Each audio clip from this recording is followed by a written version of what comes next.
Salutations, how are you doing today? So, lately, a lot of news websites have been spreading false information about the election, stating that absentee ballots are only counted on certain occasions. These misleading websites are publishing articles that contain the following text. States don't count their absentee ballots unless the number of outstanding absentee ballots is larger than the state margin of difference. Well, anybody who can read and write, and is willing to do their own research, would know that this is far from being true. The reality is that all votes are counted. Yes, all votes are counted, whether they're cast in person or by absentee ballot.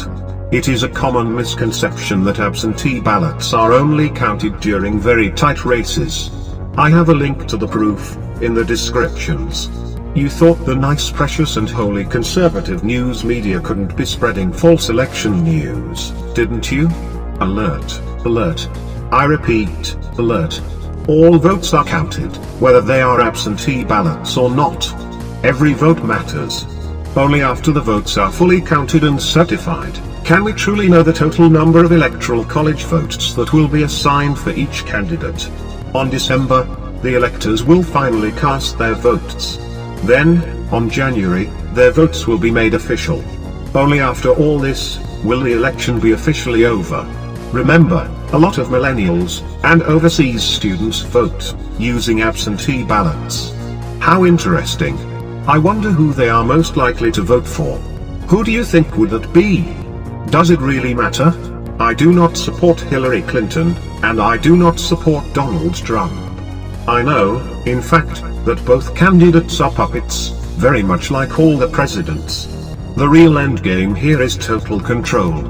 If you cannot comprehend the full scope of this Illuminati master plan, then you are asleep. Wake up, sheeple. There is no victory. There are only manufactured dreams and broken expectations. Be sure to try and wake others up.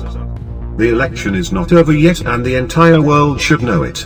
We are in for a very interesting Christmas this year, don't you think so? Be sure to put a steel-reinforced tinfoil hat under your Christmas tree, and reinforce it with some impact and radiation-resistant materials. You see, these days, gifts are supposed to be practical and useful, right-o? Welcome to the cuckoo's nest. Have yourself a nice and self-fulfilling prophecy-ridden day.